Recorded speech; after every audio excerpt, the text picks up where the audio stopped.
Добрый вечер, дорогие друзья. Я внимательно всех послушал. Добрый вечер, Ефимович. Добрый.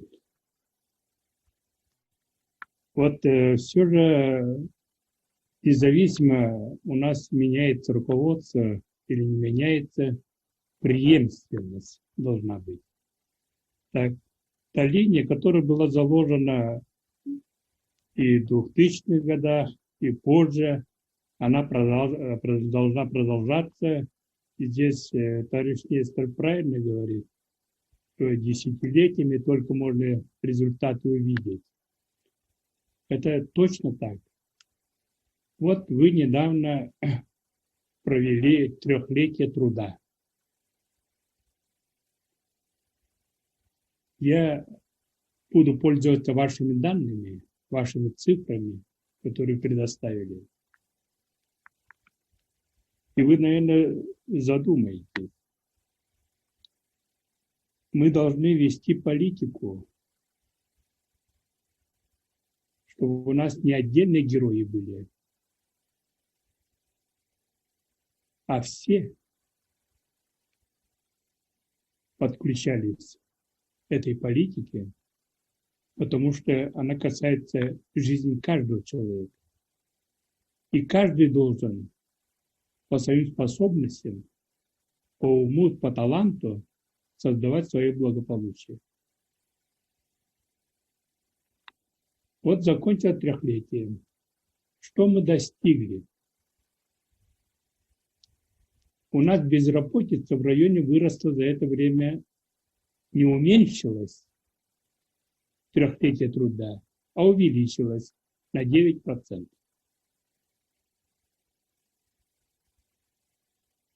У нас остается очень большой объем людей, семей, проживающих ниже прожиточного минимума. А что такое прожиточный минимум? Это на грани нищеты. У Луси 60% людей из 32 тысяч населения проживает ниже прожиточного минимума. В республике 17%, а у вас 60%. Это близко к катастрофе.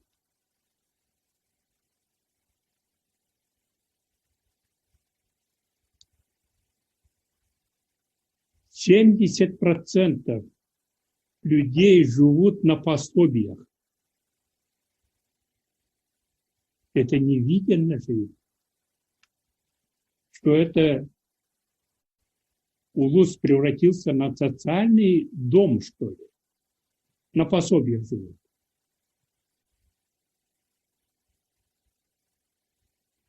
А Улус и всех Улусов республики самым благоприятным и погодным, климатическим, почвенным условиям, самым благоприятным условиям живет.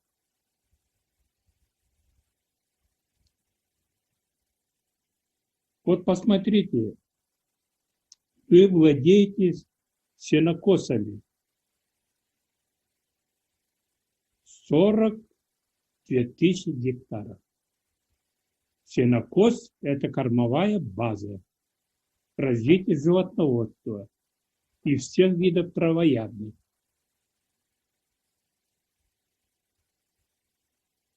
Чурапча 56 тысяч гектаров имеет, Татта 40 тысяч, вы 42 тысячи. А крупного рогатого скота сколько имеет? Татта 15 тысяч, Чурапча 20 тысяч, а вы 9200. Вы никогда засухи не встречаете в жизни.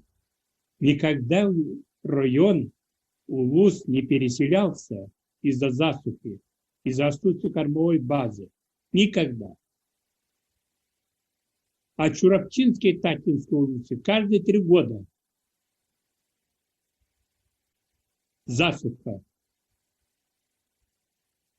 Но содержите практически 2 раза больше скота, чем вы.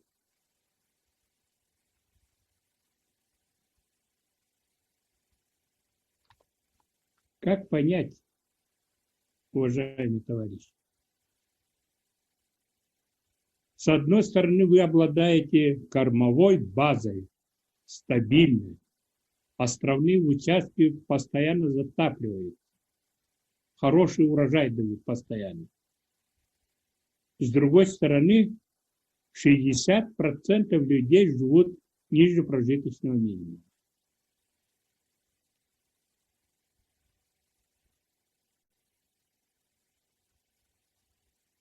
Я считаю, это по сути компетентности руководства ВУЗа каждого муниципального образования. Вот сегодняшний разговор тоже показывает, мы в общих словах,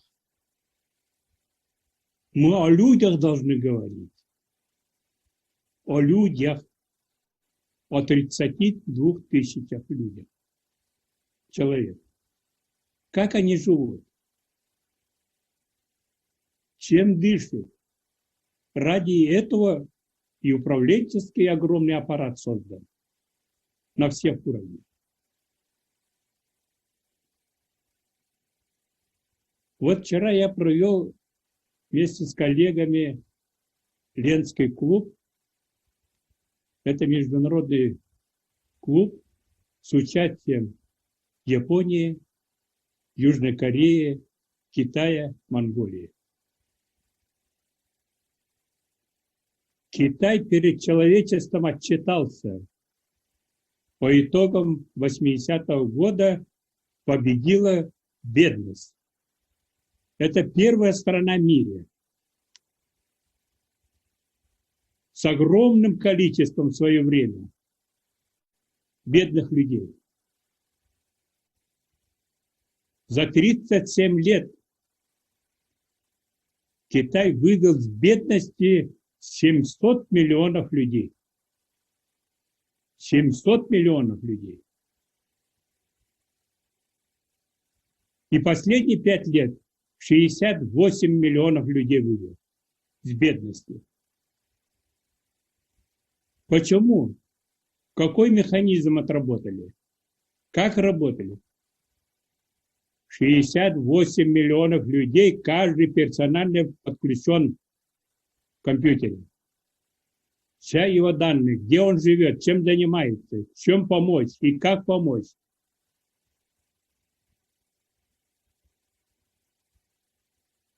И контролировался в самом высшем уровне. Председатель КНР, генеральный секретарь Компартии Китая Си Цзиньпин. Вот какая выстроена, понимаете, система. У нас поселок 500 человек, глава не знает, кто живет бедно, чем занимается, почему он бедно живет, чем помочь, как помочь.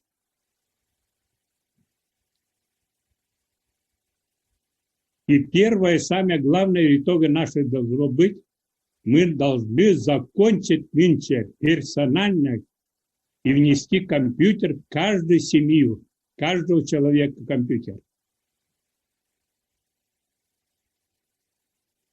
Это бедного человека, проживающего ниже прожиточного минимума. Это 19 тысяч людей мы должны занести в компьютер. И с каждым персонально должны мы работать.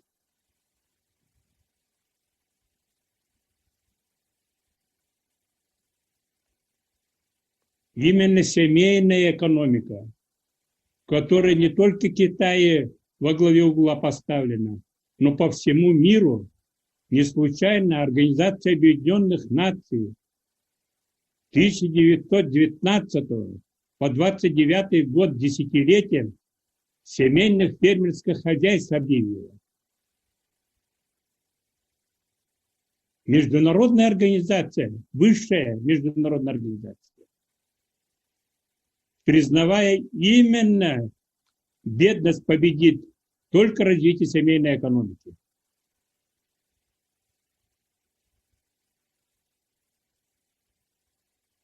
Я еще раз говорю, мы отдельных героях не должны основывать свою политику. А наша политика должна направлена на каждого жителя.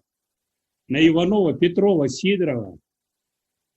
На них вся мощь государственной системы, муниципальной системы должна быть направлена. Ежедневно, ежечасно мы должны заниматься только этой главной проблемой. Мечта якутского народа испокон веков была как бы вывести с кабалы, нищеты. Это великая веками мечта была народа. И руководители всегда боролись в воплощении этой мечты.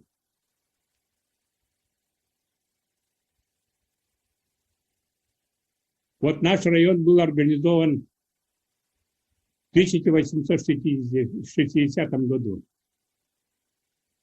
Самостоятельно отделился от западной и восточной Кангаласской улицы. Его возглавил 23-летний, в то время 23-летний уроженец Эргитского наследия. Александр Гермогенов.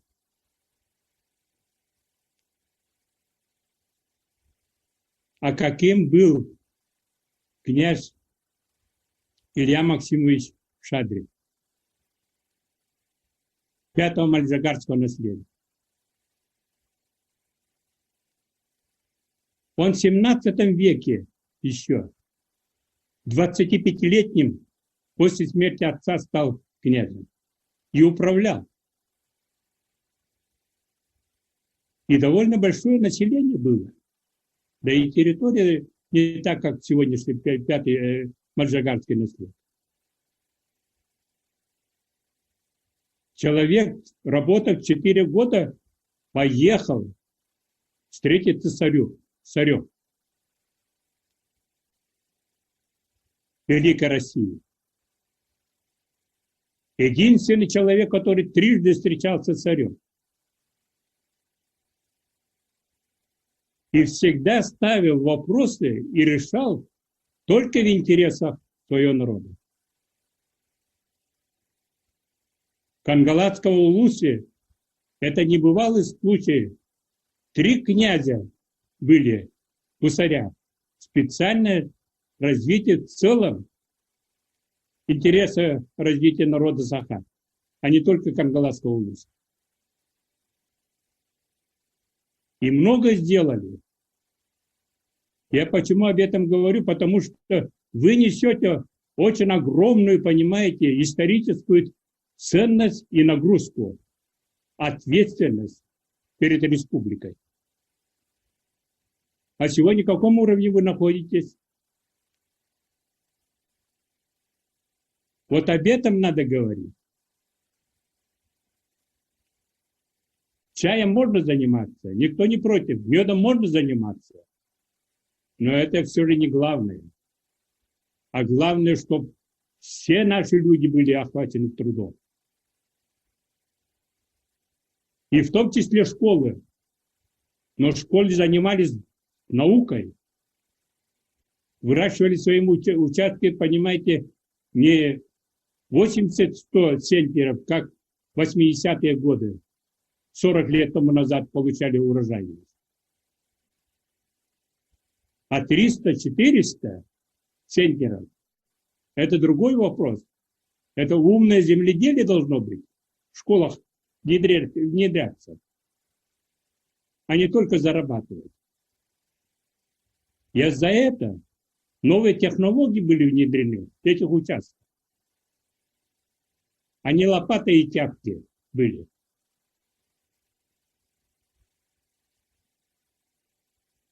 как высокоурожайные сорта были, как без почвы выращивали овощи.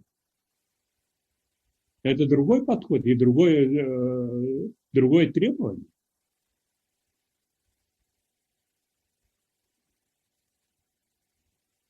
У ЛУСе работает, понимаете, 70-80 лет селекционной станции, опыта производственных хозяйств.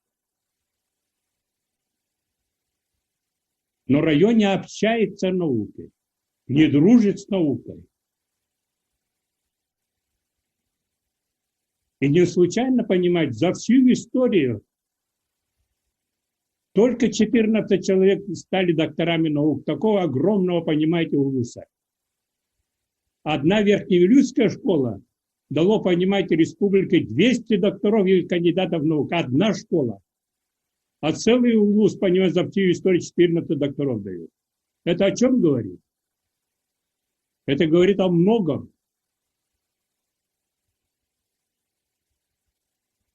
Тяга нет у людей, понимаете, к образованию, к науке.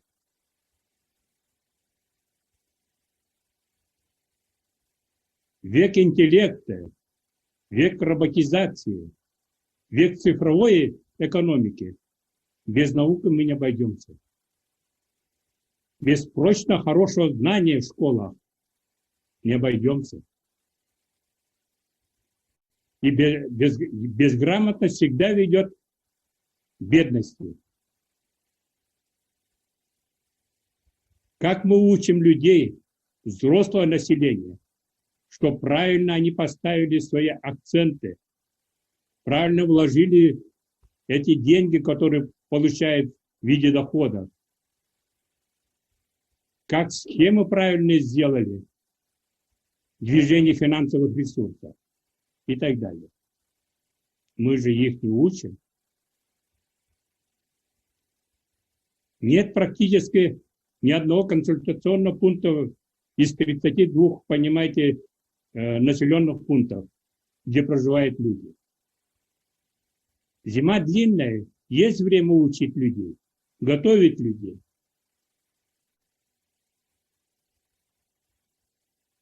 Вот поэтому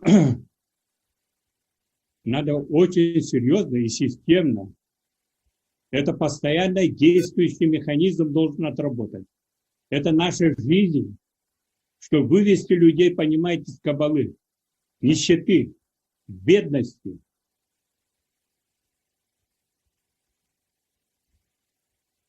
Люди имеют право жить в лучших условиях. Но это условия должны они создавать своим умом, своим талантом, своими способностями. А им система, власть должна помочь. Вот этой помощи-то нет. Вторая группа вопросов – это как аккумулировать, создавать финансовые ресурсы. Этих субсидиях, этих подачках и так далее далеко мы не уйдем. Не решим быстрыми темпами эту проблему. Тяжелейшими, годами, десятилетиями тянущиеся, понимаете, проблемы. Вот сегодня глава говорит, 5 миллионов я выделяю на субсидии. Не надо субсидии давать, а надо думать и такую схему сделать, чтобы 5 миллионов сделали 15 миллионов. Вот об этом думать. Не просто расходы, не просто взять, понимаете, те или иные расходы на себя. Но именно, что 5 миллионов, как сделать, чтобы они 15 миллионами стали.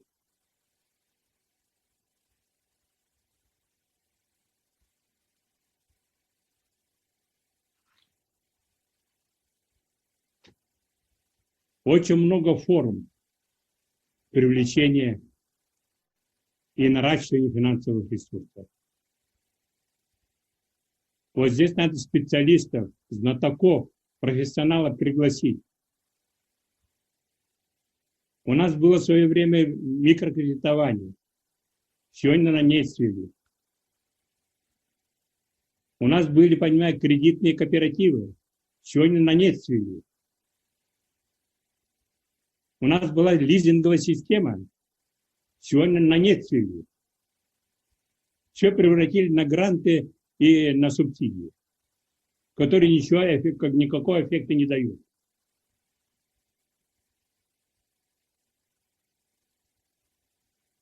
Вот государство выбрало и считает более эффективным это составление социальных контрактов.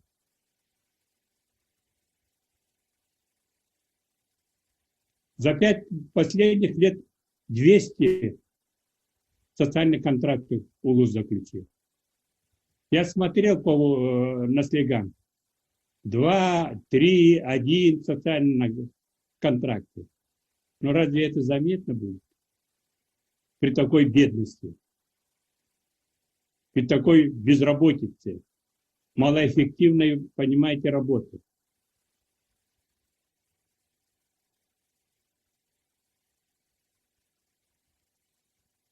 Вот недавно Сергей Валентинович ездил в Салданский район, там за это время они 640, понимаете, социальных контрактов получили.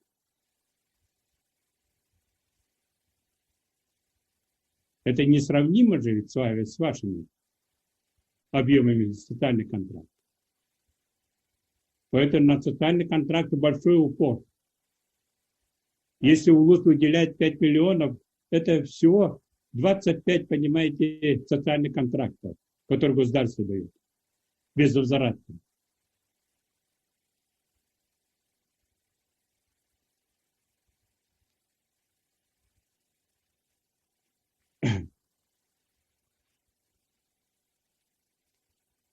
И последнее, вот, все же я обращаюсь к главам муниципалитета.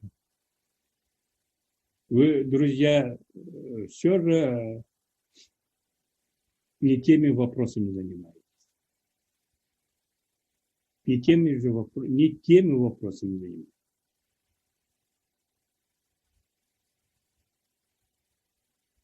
Ваша обязанность, вы публичная, народная власть, а вы должны заниматься проблемой каждого человека.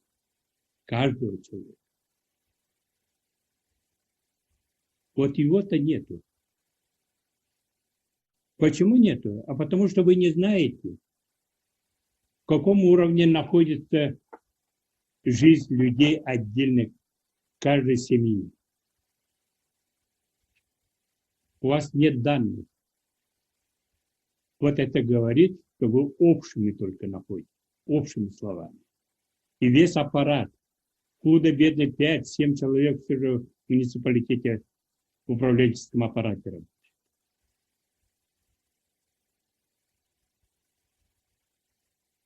Вот поэтому вот здесь китайский опыт, который, начиная от первого лица государства, кончая рядовым чиновником, все во главу угла поставили. И в течение длительного времени занимались. Вот такую схему и такой стиль работы нам надо выработать. Я убежден, что наш народ, жители Улуса, на доброе всегда откликается добрым делом. Внимание дороже золота. Они увидят, каждый из них, из вас, управленческого звена, живете их интересами, их жизнью. Вот тогда они отзовутся, раскроются и раскроют прежде всего свой талант, свою способность улучшить свою жизнь.